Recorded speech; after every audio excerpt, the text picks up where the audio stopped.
Bonjour à toutes et à tous dans cette émission spéciale d'Excess Talk d'Actu Nautique. Aujourd'hui, je vous propose une émission au format un peu particulier. Je vous propose de parler catamaran, technique, plaisir de navigation et plus précisément de s'intéresser à une question qui revient souvent de la part de nos éditeurs, c'est la façon dont un constructeur optimise le ratio entre le confort d'un catamaran et ses performances.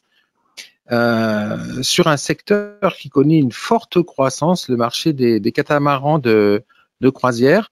Pour traiter ce sujet, je reçois aujourd'hui Bruno Belmont. Bonjour Bruno. Bonjour Nicolas. Alors Bruno Belmont, vous êtes le responsable développement de la marque Excess Catamaran. Je reçois également Marc Guillemot. Bonjour Marc. Bonjour Nicolas. Skipper que l'on ne présente plus.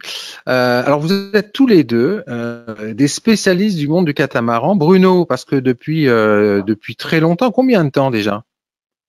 Un peu plus de 30 ans. Depuis plus de 30 ans, vous travaillez au sein du groupe Beneteau chez CNB. Vous en avez développé des catamarans. Vous avez travaillé au succès de ce segment de produits.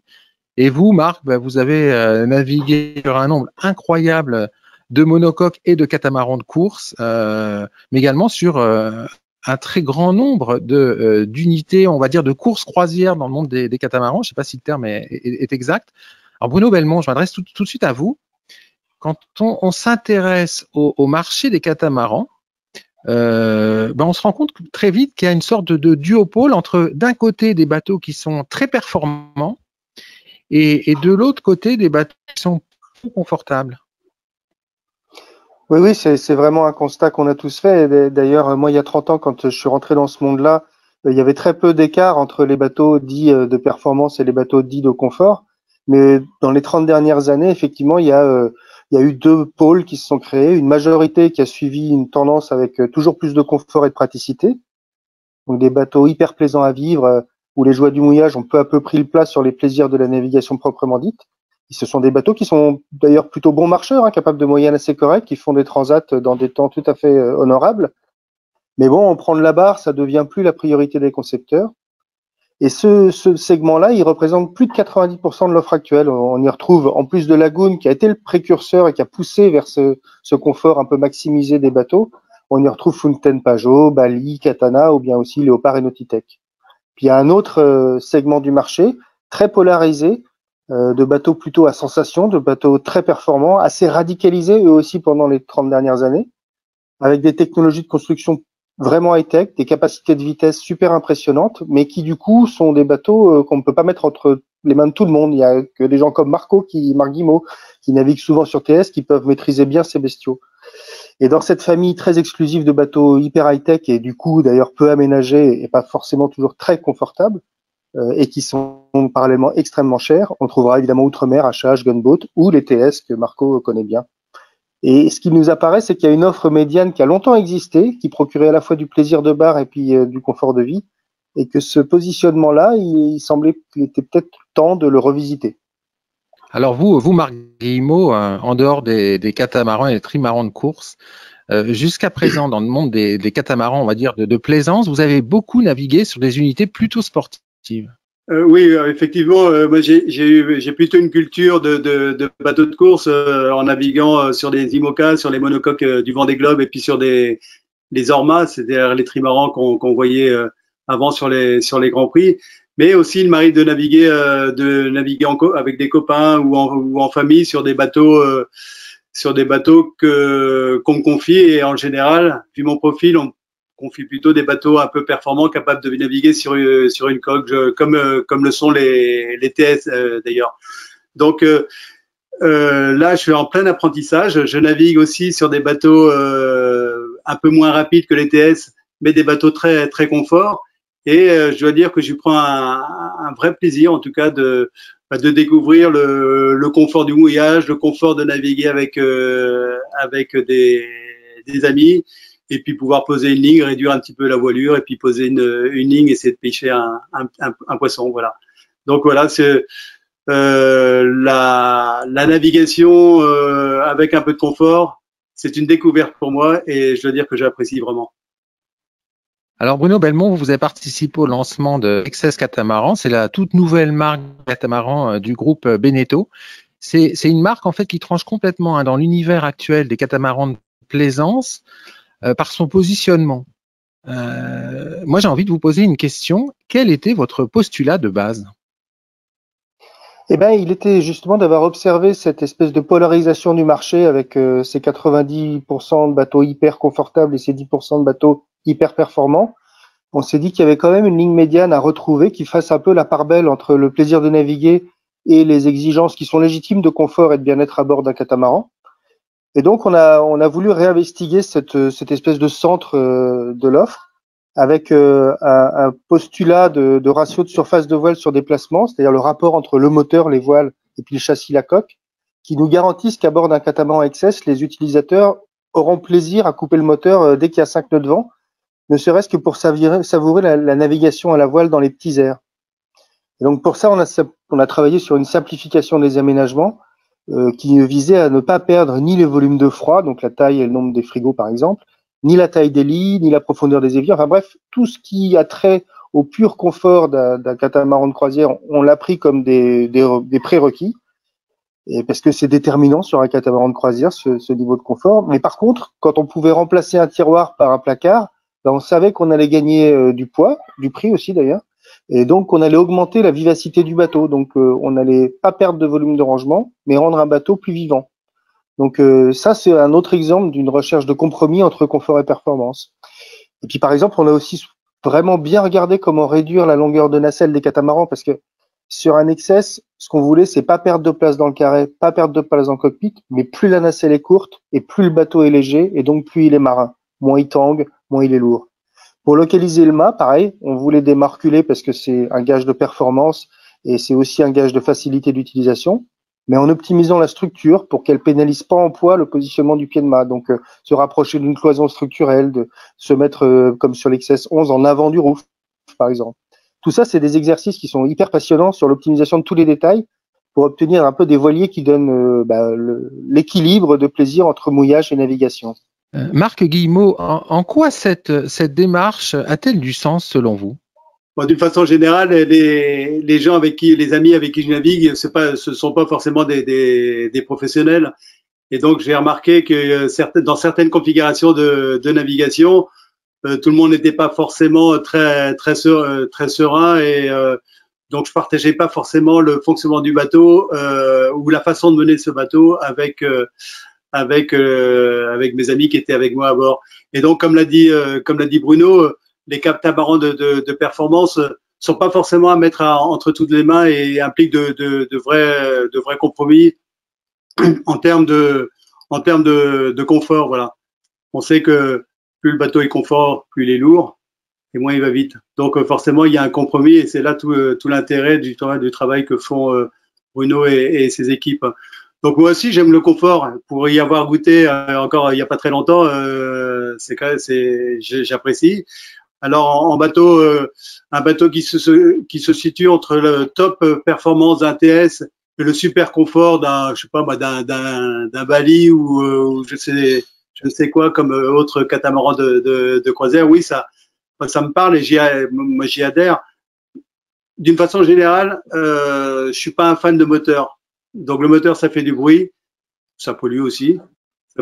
Donc dès qu'on peut le couper, je le fais. Et c'est pour ça que je suis toujours à l'affût de la moindre risée pour pouvoir me passer du moteur puis naviguer à voile. D'où l'importance d'avoir des bateaux qui soient sensibles et capables de naviguer à la voile, même dans des airs assez souples, disons à partir de 7-8 nœuds de vent. Voilà. Bruno Belmont, concrètement, comment enlève-t-on la complexité sur un catamaran sportif pour faire un bateau plus confortable? Alors, il y a un leitmotiv, c'est keep it simple. Il faut vraiment regarder les choses hyper simplement. Je vais vous prendre un sujet, c'est un sujet qui a été vraiment largement débattu, c'est les dérives. Je me souviens d'un débat passionnant, mais qui date de sans doute plus de 20 ans, ce qui était d'ailleurs animé par Éric Culerouche, qui est un architecte naval qu'on ne pourra pas taxer de laxiste sur la performance dans ses conceptions, et qui confirmait que sur un catamaran de croisière, la présence de dérives n'avait pas beaucoup de sens, et pour plusieurs raisons, parce que les navigations sur multicoque, elles sont souvent dans des eaux peu profondes et dans ces conditions, l'équillon, c'est plus performant qu'une dérive relevée. Le volume pris par l'équillon, ça permet de tendre un peu mieux les lignes de coque puisqu'il y a moins de volume à mettre dans la coque. Ça permet donc un meilleur prismatique, donc un coefficient prismatique, c'est-à-dire un amortissement au tangage de la carène, donc des performances qui s'améliorent. Puis au-delà de ces points architecturaux, on va dire, les dérives, évidemment, ça présente un coût plus important. Ça nécessite des réglages plus fins et une capacité à bien les faire, parce qu'il faut savoir comment régler une dérive. Ça nécessite aussi plus d'entretien et puis c'est évidemment plus fragile. Donc, quand on a cumulé toutes ces raisons dans la conception des catamarans XS, on a dit ces dérives-là, c'est pas là qu'on veut aller. Et c'est dans le même souci de recherche du bon compromis sensation-simplicité qu'on a utilisé pour toute la conception. Comment on sacrifie rien au plaisir de la navigation de la vie à bord, sans pénaliser le bateau ni en coût, ni en entretien et en gardant la facilité. On sait que c'est pas possible de vivre sur un catamaran ou sur un bateau, d'ailleurs, sans faire des grosses variations de masse. D'ailleurs, tout le monde le sait, quand on fait une traversée de l'Atlantique ou d'un océan, les moyennes journalières sur la fin de la traversée sont toujours meilleures qu'au début parce qu'on est plus léger, puisqu'on a enlevé du poids. Et donc, cette capacité de faire varier les masses sans pénaliser la performance, ça a été un critère super important dans la conception. C'est pour ça que les XS, ils ont des formes très en U qui permettent de faire varier l'enfoncement du bateau sans faire varier beaucoup la largeur à la flottaison du bateau, qui est un critère de performance. Et c'est pour ça que les bateaux très performants avec des coques qui sont un peu plus en V, ils sont eux très pénalisés quand ils sont surchargés. C'est pour ça que souvent, sur les grandes traversées, les bateaux qui sont a priori des bateaux moyennement performants, finalement, font des bonnes moyennes. Ouais, donc là, on parle de moyenne et on parle pas forcément de ce que les gens pensent en termes de plaisir de navigation. En fait, c'est sur la durée.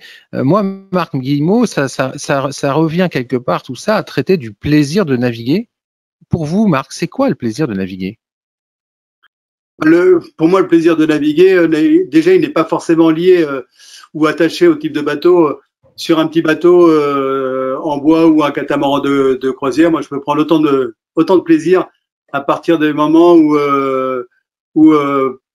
ma priorité, en fait, c'est la sensation de barre, le plaisir de barrer et de voir les voiles, d'être à proximité de la mer, de pouvoir accéder aux manœuvres sans trop bouger de la barre, de pouvoir communiquer avec les personnes qui naviguent avec moi. Donc tout ça, ça a énormément d'importance et donc moi en fait quand je barre et quand je suis en croisière, j'aime bien discuter avec les gens qui sont là, savoir si tout va bien, savoir déjà le menu de midi, savoir si on va bien manger, savoir si est-ce qu'on choisit tel ou tel mouillage, voilà. Donc tout ça ça me va bien et c'est vrai que moi je me sens mieux sur un bateau comme ça plutôt que perché tout seul à la barre à 3 mètres au-dessus du pont avec l'équipage, le reste de l'équipage en bas, sans sentir vraiment le bateau, sans sentir la barre parce que la barre avec toutes les transmissions ça devient quand même un peu compliqué et dur. Donc moi j'ai eu l'occasion de naviguer à plusieurs reprises sur les différents XS. Et je veux dire que je me suis habitué. Je savais que j'allais pas faire 15 nœuds de moyenne, hein, ça c'est certain. Mais j'y ai trouvé un certain plaisir parce que justement, je reviens à ce que je disais au début. Je me suis mis à avoir beaucoup de plaisir à naviguer et à partager un petit peu les réglages avec les gens qui naviguaient avec moi. Donc moi, ce que je vois, c'est que pour naviguer sur ce type de bateau, la bonne nouvelle, c'est qu'on n'est pas obligé d'avoir fait 50 Vendée Globe. Ça tombe bien parce qu'autrement on n'en vendrait pas beaucoup, Beneteau n'en vendrait pas beaucoup. Donc franchement le bateau tel que je les ai essayés, je les ai trouvés sympas à la barre, agréables, faciles. Donc c'est vraiment adapté à des tonnes de gens qui veulent tout simplement se faire plaisir, tout simplement, et c'est ultra simple. En fait, c'est de l'hédonisme à la navigation. Bruno Belmont, en conclusion, vous avez développé cette marque, on va dire, des tout premiers briefs à la mise à l'eau du dernier XS 11.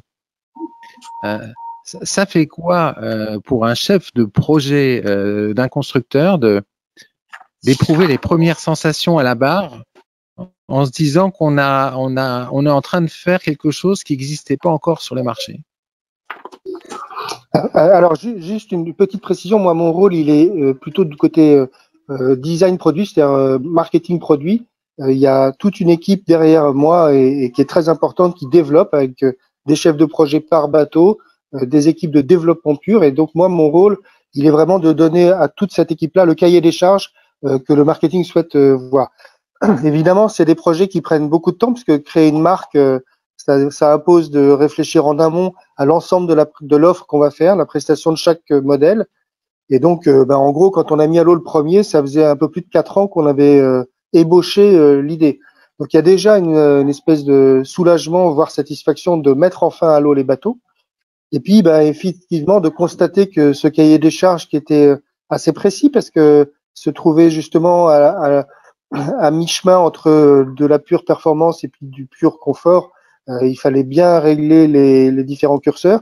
Et prendre la barre du bateau, sortir la première fois du port, sentir que les drosses de barre elles répondent, que le bateau il est agréable, qu'on est bien placé, qu'on voit bien à travers le rouf, toutes ces petites satisfactions là qui s'accumulent, oui, ça fait évidemment beaucoup plaisir. Et puis on se dit que même si on peut pas être devin, nous qui avons navigué depuis notre plus jeune âge, que Marco ou moi ou plein d'autres, trouver un bateau où à la fois on a toute la place qu'on veut dans le lit quand on va se coucher, mais aussi une belle vision sur les voiles, des belles voiles, et puis tout un tas de sensations quand on est à bord, c'est vraiment ce qu'on cherche chez nous, quoi. C'est un peu notre bateau. C'est sur ces mots que nous allons nous quitter. Merci à tous les deux d'avoir partagé votre expérience avec nos auditeurs. Et puis à très bientôt pour un prochain Access Talk.